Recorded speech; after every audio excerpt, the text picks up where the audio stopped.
महापौर ने बांग्लादेशी कारीगरों को वापस भेजने की तैयारी की है, क्या है पूरा मामला, किस तरह से? देखिए, हमारा जो चांदी सोने का जो व्यापार है यहाँ पे जो है बनाने का जो निर्माण का कार्य करते हैं वो बंगाली कारीगर है लगभग मैक्सिमम देखा जाए तो।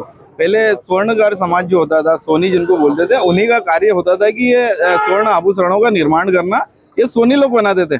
धीरे धीरे जो हमारे सोनी स्वर्णकार समाज के लोग थे तो ये धीरे धीरे व्यापारी बनते गए, तो अब कारीगर की जरूरत लगने लग गई। तो जितने भी कलाकार हैंगे, हर चीज की जो कलाकार हैं वो कलकत्ता के आसपास में आपको जो है मिलते हैंगे।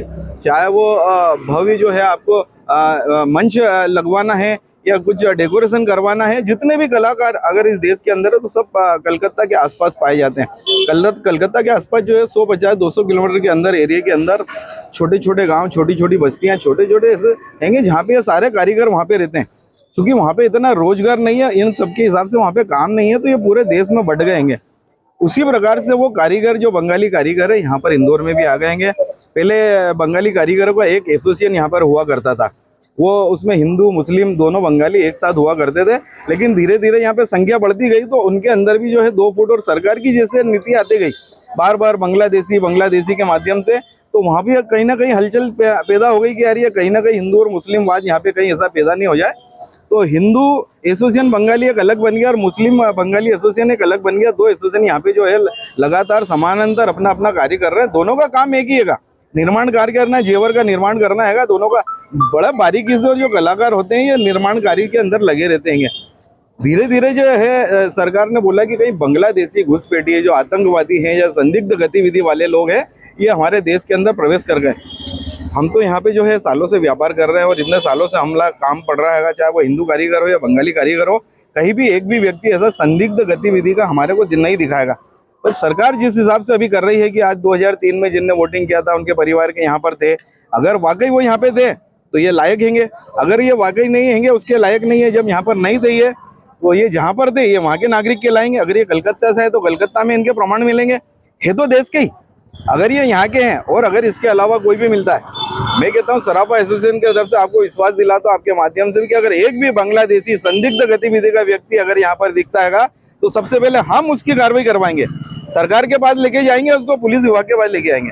तो हम जो है उसके लिए चाहते हैं, हम सरकार की हर नीति में साथ में है।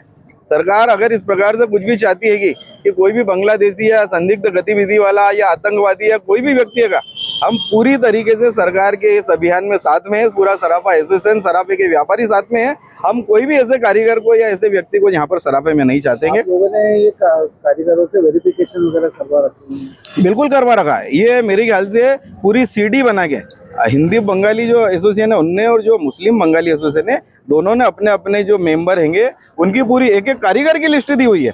एक एक जो कारीगर काम कर रहा है, उनका जो एसोसिएशन का सदस्य है, उनकी सबकी जो है लिस्ट और सीडी यहाँ पर थाने पे दे रखी हैगी। और मेरे ख्याल से वो आगे विभाग के पास भी होगी, और जैसी अपडेट होती है तो उसको अपडेट भी करने के लिए आते हैं और वेरिफिकेशन के लिए भी थाने पे उनको बुलाते हैं।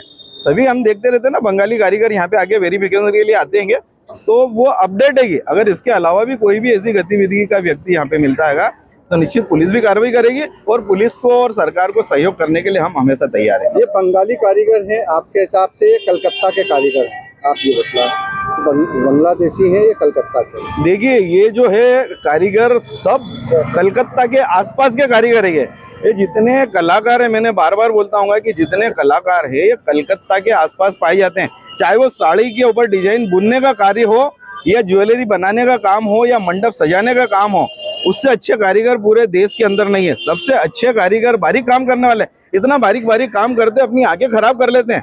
तेजाब एसिड के अंदर जो धुआं होता है उसमें दिन भर काम करते हैं, अपने फेफड़े खराब कर लेते हैं। क्योंकि वहाँ पे जो है आर्थिक तंगी है कि कलकत्ता के अंदर, वहाँ पे व्यापार रोजगार नहीं मिलता और कलाकार वहाँ पे पैदा हो रहा है। तो उन कलाकारों को कहीं ना कहीं तो काम मिलना चाहिए। पूरा देश उनके लिए समर्पित देगा, पूरा देश उनके लिए जो है वो काम के लिए तैयार रहेगा, कोई मना नहीं करता है। हमें सही व्यक्ति चाहिए, हम यहाँ पे निर्माण करते हैं, हमारे को सही व्यक्ति चाहिए। बंगाली कारीगर हो, हिंदू कारीगर हो, बंगाली कारीगर हो, मुस्लिम बंगाली हो, उससे कोई लेना देना नहीं।